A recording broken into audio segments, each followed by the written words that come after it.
guys, it's Julie, and today we're going to talk about how to be a parent. No one teaches you how to do this, and you're expected to just be on from the beginning that baby is going home with you. So I thought today we'd take the opportunity to chat a little bit about it so you can feel a little better, that no one really knows what's going on. That's the disclaimer.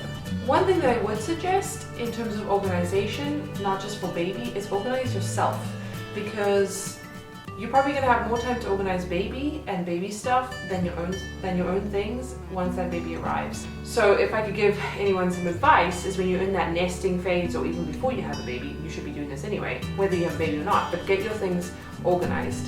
Sell big ticket items that you're not using and don't anticipate to use for the next 5 years. Start to streamline and declutter your life so that you don't have to do that once the baby's born, because you really should be focusing on you and baby, but all these other things start to take precedent. At least they did for me.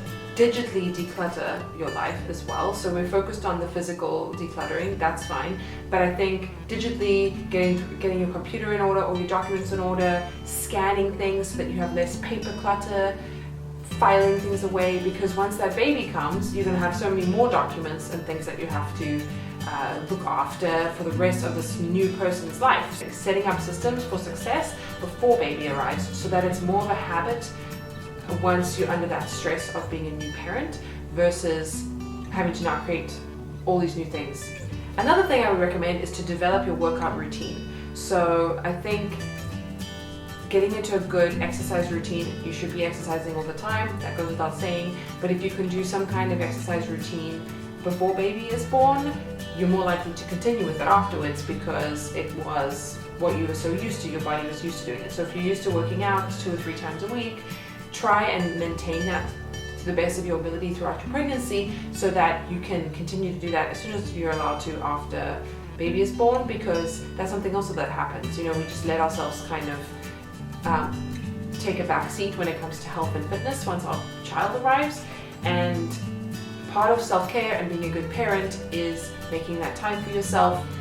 I try to think of it as, if I have a strong body and mind and I'm in good physical health, that will benefit my family because I'll be stronger for longer, and I will be happier because my self-esteem will be better, all this kind of stuff. So my energy levels will hopefully be better. So definitely put a workout routine into your structure before baby is born. Then another thing that I think I should make a whole video on, because it's such an important piece, is having a non-negotiable date night with your spouse and having this before baby. So again, it's about developing good habits before baby is born so that it's much easier for you to continue that once baby is born. I didn't prioritize that relationship with my husband because I was just kind of in survival mode, but also not giving myself permission to you know, nurture my spouse relationship first, and not really realizing how important the two of us together as a team when things get tough, how important that relationship is, almost even over the child-parent relationship. Because if that parent relationship, if that spousal relationship, partnership relationship crumbles, that's going to have this massive impact on your kids. So prioritizing that, if it's a weekly date night, if that's way too much to commit to, if it's a month, even a monthly date night, because I am sure there are lots of people postpartum that are not even going out monthly with their spouses. So, and you can get creative. It doesn't have to be super elaborate. It could even be where your neighbor comes and just watches your baby while it's sleeping, and you go downstairs in your building, or you go next to a restaurant next door. It doesn't have to be anything crazy. It just could be time away from baby, just the two of you, just to focus on you guys, and just practicing that habit of prioritizing that primal relationship, so that once the baby is a little older and you feel more comfortable leaving them with babysitter and all this kind of stuff, you have set aside and carved out that time for your relationship so that you can stay strong. You don't really know how it's going to go, but think about childcare options before you have the baby, and know that you have options. There is not only one nanny in the world for you, even though it's going to feel like that. There's probably not only one daycare in the world for you. There's also probably not only one babysitter in the world for you and your baby, because things change all the time. Childcare fluxes all the time.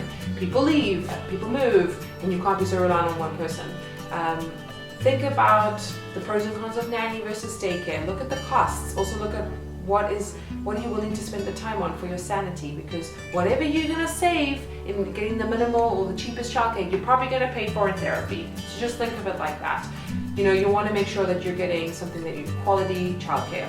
If there's a way that you can have some kind of balance where you're still having date night, especially if you want to start off when the baby's asleep or supposed to be sleeping, then they're not even going to know whether someone else is there or not, as long as you feel comfortable. I think that's a really, really healthy way to maintain your relationship, get in the habit of going out and showing your child that you prioritize this partnership that you had even before they were born, and that you guys are strong, because you're going to be tested, let me tell you, and your child needs to feel to their core that this is a stable relationship, and no matter what they do, you guys have each other's back. So my last tip that's really important, I mean all of these tips are really important, but you need to cultivate a parent tribe.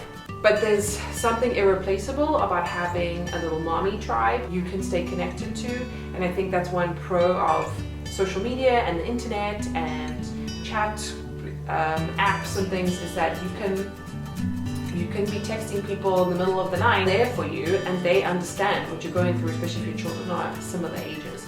So I think having that mommy group is just so invaluable. And after your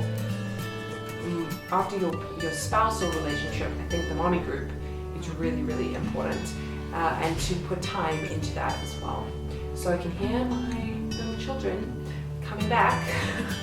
So I'm going to say goodbye right now. I hope this video is helpful. Please leave in the comments any other suggestions you have for how you feel like one can prepare for childhood and parenthood beyond their reading the books and the baby registry, because I think it's so much more than that. Make sure to comment and like this video so that we can start a parenting little tribe virtually. So if you don't have one near you, we can start one. No one should be feeling like they need to be alone in this day and age. It's just not acceptable.